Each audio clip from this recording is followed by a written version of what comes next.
Okay guys, I want you to imagine a garden now, okay? And don't worry, I'm going to write things on the whiteboard so you can make notes. And this video is recorded in HD, 180 IHD, so you can download it and you can clearly see the screen. Okay, so watch it in HD, in high definition. Hold on. I'm going to write a few notes here. So let me say a garden. And let's say this is the house. Let me say the farmhouse. And this is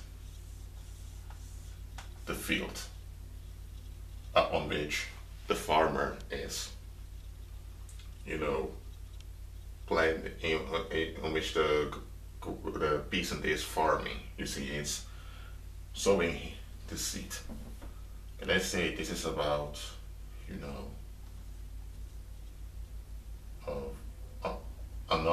let me say this is about 1.5 square kilometers. Okay.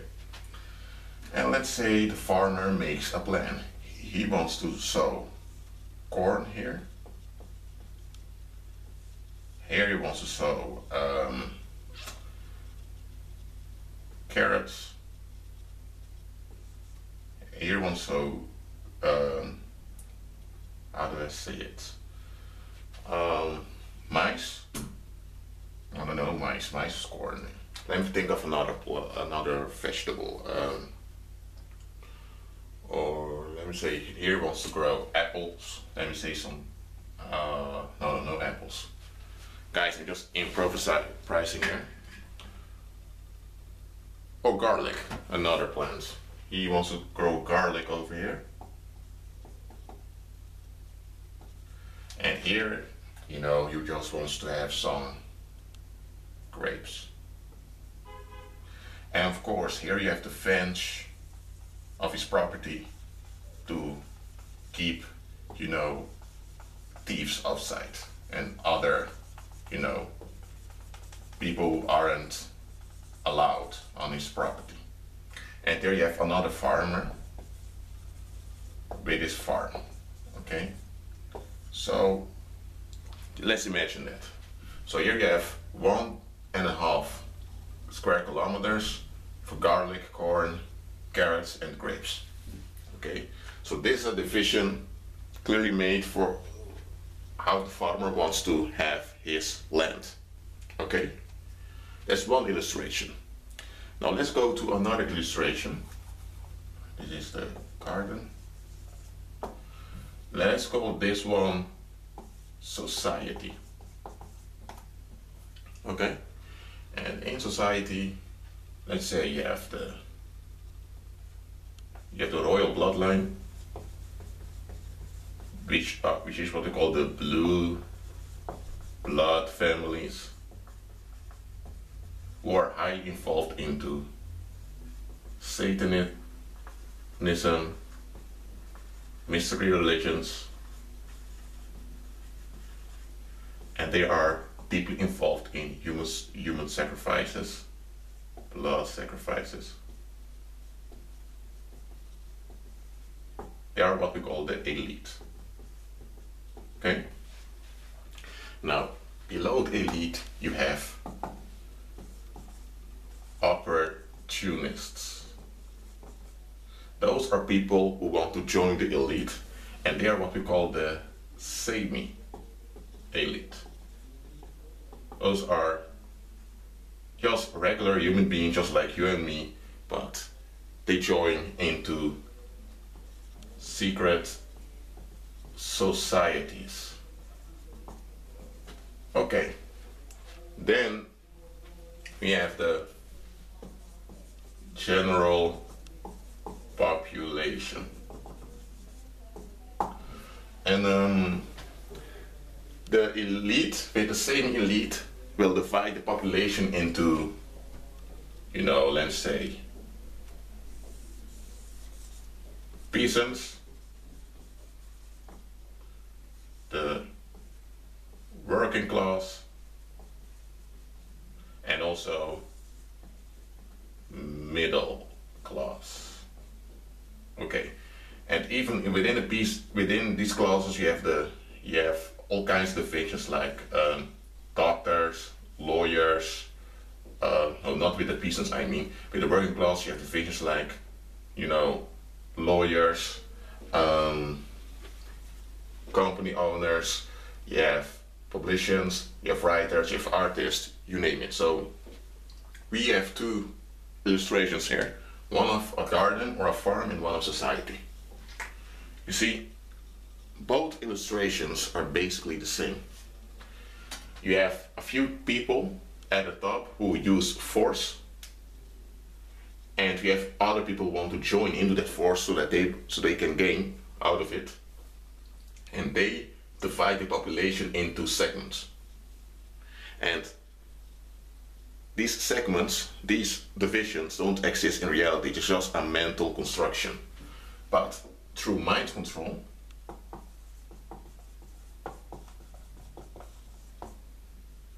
we try to let people believe that these divisions are real.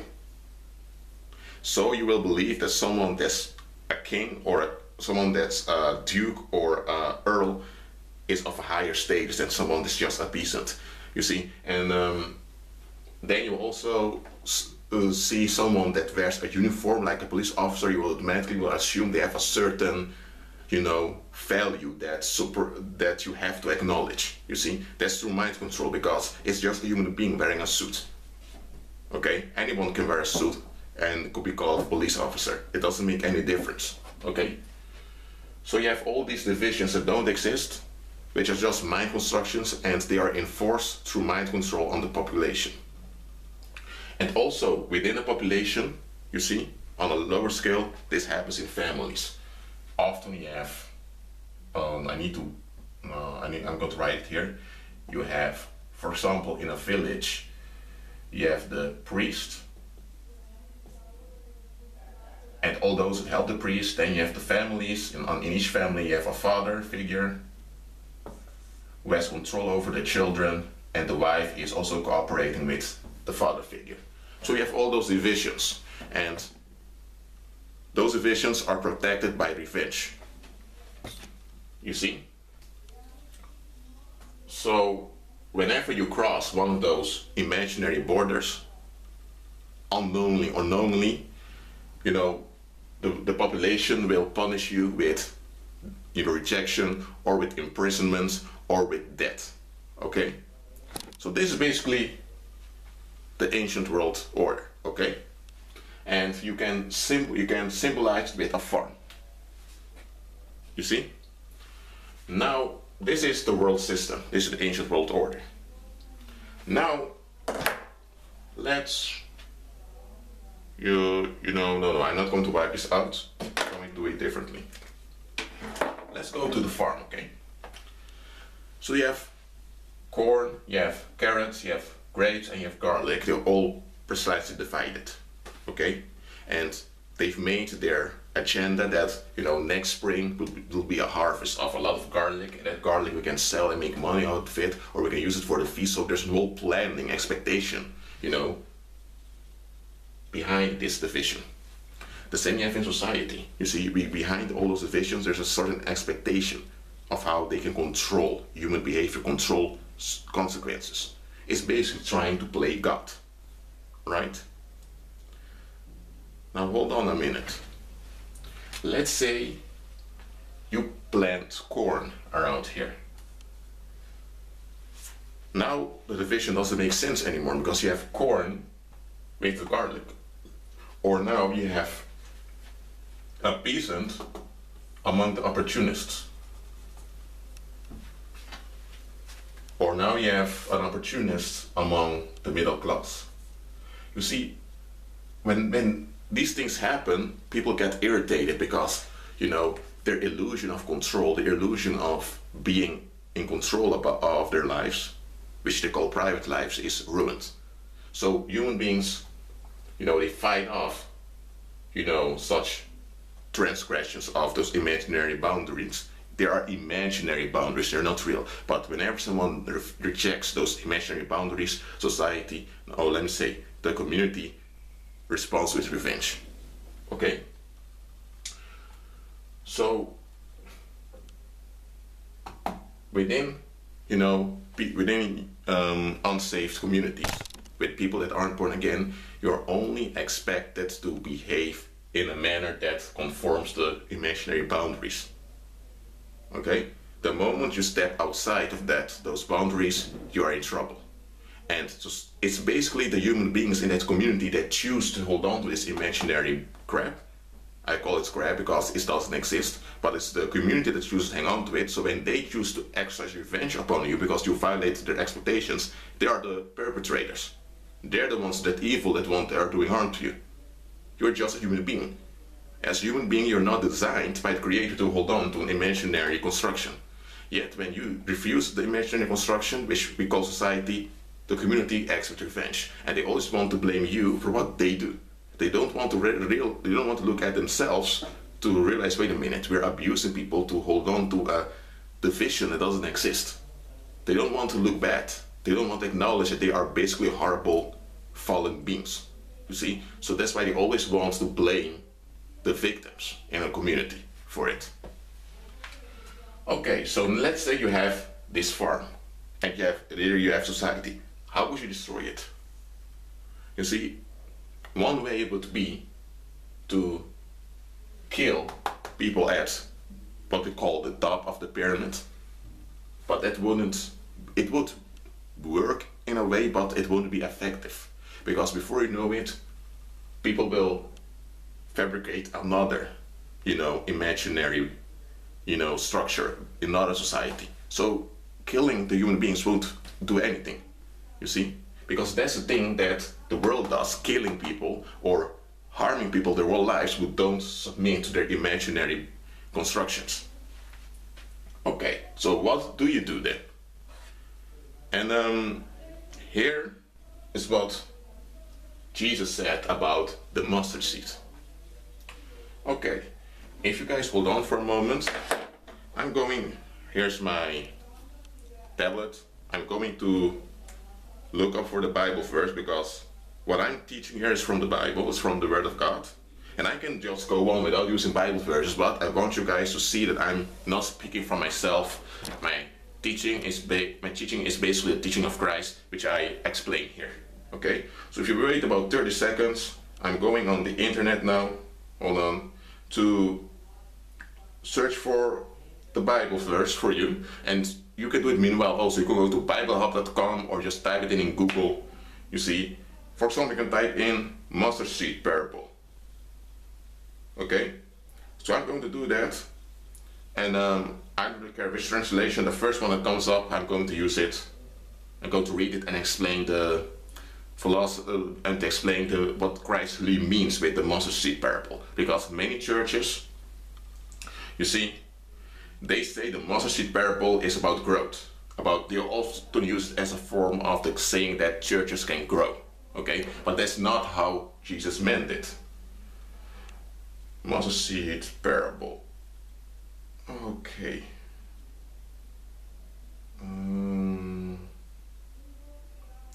Wait. 10 seconds.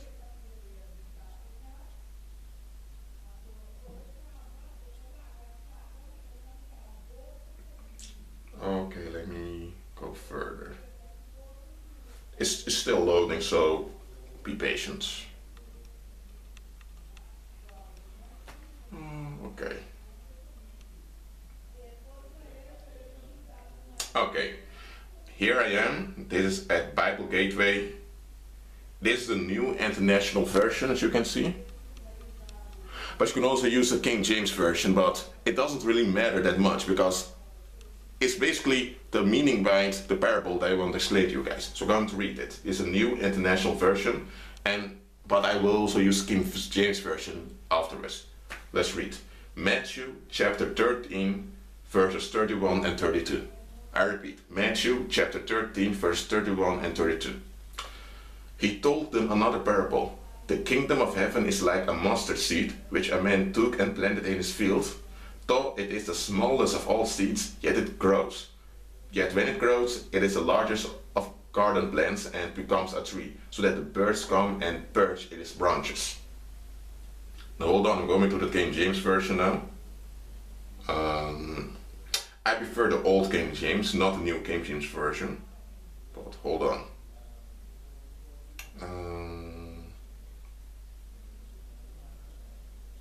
Yes, here it is.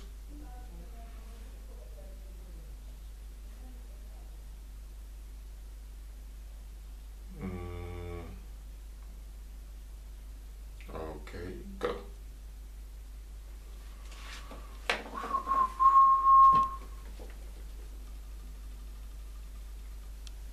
Here it is.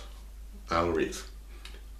Another parable put he forth unto them, saying, the kingdom of heaven is like to a grain of mustard seed, which a man took and sowed in his field, which indeed is the least of all seeds, but when it is grown, it is the greatest among herbs, and becometh a tree, so that the birds of the air come and lodge in the branches thereof. So, what do we have here? The Lord Jesus is basically saying, imagine a garden, or a piece of a land. Like for example, that's what I've symbolized here. You have a gardener or a farmer that wants to plant a mustard seed, and he plants it in his garden. It's the smallest of all seed. It doesn't mean smallest of literally smallness. You see, it talks about the opinion of the general public about the mustard seed. Okay, and Jesus said the man sows it into his field, and when it is grown, it becomes like a shrub. A shrub is basically a large bush. It may look like a tree, but it's not a tree, but it may look like it. And it becomes a bush and it covers the area, and birds will come and build a nest in it, and you will have a lot of birds around. Okay? Now, here's the catch. The mustard seed is an invasive weed. I'm not talking about wheat, which is, you know, what we make of, where we make bread from. No, I'm talking about wheat. W-E-E-D. You see, an invasive weed. That's what the mustard seed is. So now you will understand better what Jesus was saying. If you plant wheat into your division of your garden, you will ruin your old garden, and you might even ruin the garden of other people. Because when there's wheat, you know, gardeners and farmers try to get rid of it immediately because it would ruin the whole division. You see, because it will mess up the whole division. Not only that, it can even harm the growth of, you know, the plants and the vegetables that are desired. But for example, you have flowers growing in a pot. Now you have weeds going into that. Now you have weeds everywhere and fewer flowers. And the growth of the weeds may even block the further spread of the flowers. So now it's all ruined. And besides that, the mustard seed was also called the kudzu seed in the 1st century AD. And some scholars believe that the mustard seed, the kudzu seed, was forbidden by Roman and Hebrew law, but I won't go into that. I'm not certain of it. Anyway, it was not a desired plant, okay? Because the kudzu seed, or let me say the mustard seed, when you sow it somewhere, it grows like crazy. Let's say you sow a mustard seed around here. Now here, the mustard seed will grow, you will say. But before you know it, you will have a bush here, a bush here. It will all spread around here, here, here, here. And it will also go around here, also at the walls of the houses. Oh, it will even crush the fence and go into the lands of others. You get the idea. It's invasive and uncontrollable. You cannot control it. Once a kudzu seed begins to grow, you already know that it's too late, because the kudzu seed is a weed that it brings forth a lot of seeds.